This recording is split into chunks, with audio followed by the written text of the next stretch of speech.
guys, welcome back to Nia's Nest. Today I just kind of wanted to sit down and chat with you guys about why I'm having a scheduled C-section.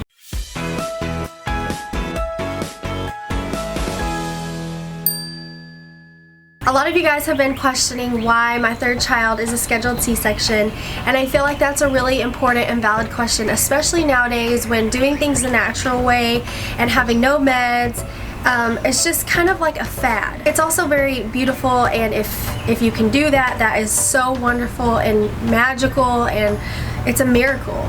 But the reality is there's a lot of women in this world who are unable to have children that way. And so I thought I would just take the time to tell you guys the birth story of my two oldest kids and kind of give some encouragement to those other moms out there who are C-section mamas and are sometimes made to feel like less of a mom, less of a child bearer, and less of a woman because that's the route you have to take. My oldest was born almost 6 years ago, and I was 36, about to be 37 weeks pregnant with her when I got a call from my doctor that I needed to come in and have some tests ran. My blood work came back abnormal, I had low platelets, my blood pressure was a little bit elevated, and my doctor was really concerned about HELLP syndrome. This being our first child, we freaked out a little bit, we rushed to the hospital, we got there, we heard all the facts, all the details, the risks of not doing an emergency C-section 3 weeks early, and we just decided with our parents there, our doctors surrounding us, that we would go ahead and do the emergency C-section because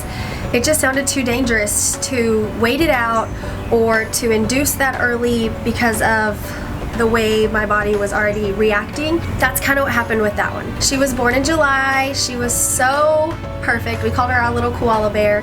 It's just such an amazing feeling becoming a parent for the first time, no matter what way you have to go about it. 3 years later, I became pregnant again with my son, and I went to a different doctor this time. We were going to try to do a VBAC, which is vaginal birth after cesarean. Everything was looking really good. I carried him until 42 weeks. I had been having regular contractions. I was in a lot of pain because I didn't experience that with my first, so I was just like, whoa, what is happening? And that had been going on for about 8 hours. My doctor comes in, she checked me out, and I had only dilated to a 2. So we discussed the risks of VBACing when I was having trouble dilating naturally. We had not started any type of inducement at that point. It was all natural so far. So she was telling me, you know, these are the risks of doing a VBAC when your body is not naturally dilating yet and you've been in labor for 8 hours.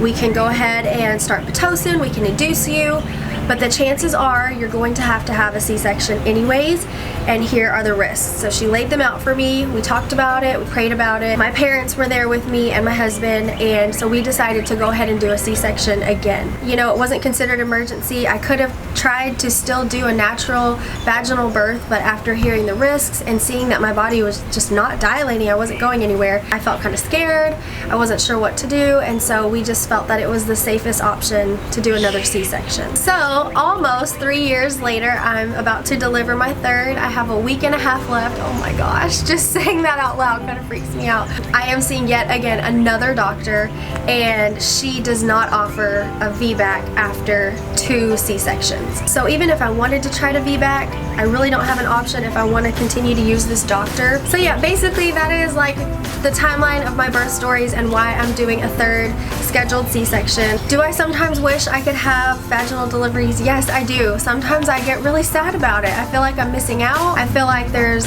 an experience to be had as a woman, and I'm really never gonna get to experience that. One of our neighbors just started mowing, so I'm gonna kind of finish this up. Sorry if it's really super distracting. I just wanted to make this video and kind of give you moms out there some encouragement. If you are like me and you've had to have all C-sections for health reasons or simply for your own personal choices, you are no less of a woman, no less of a mom, and no less of a child bearer because you haven't had a vaginal birth or because you haven't had an all-natural water bath to birth. But I would just say, especially as other women, be careful how you talk to other moms and other women, because we should be building each other up and supporting each other no matter what our decisions and what we decide to do for childbirth. That's something that is strictly between the mommy and the daddy. I understand that some people really care and they want me to have the best experience possible.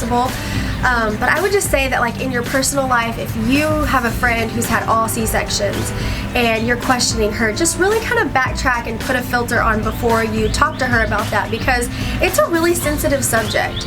You know, a lot of people consider having C-sections the easy way out, And that is really not the truth. The recovery of a C-section is very difficult and it is a long, long process. I truly believe that this has been my journey for a reason, that for some reason this is what God wanted for my body.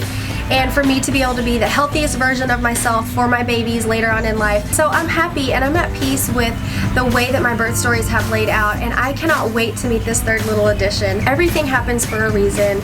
We're all moms at the end of the day. We love our children and they're healthy and beautiful, and that is the most important thing. So anyways guys, thanks for hanging out with me today. I love talking to you guys about real life stuff. If you like this video, make sure to give it a thumbs up. Be sure to subscribe, and I'll see you guys next week. Bye!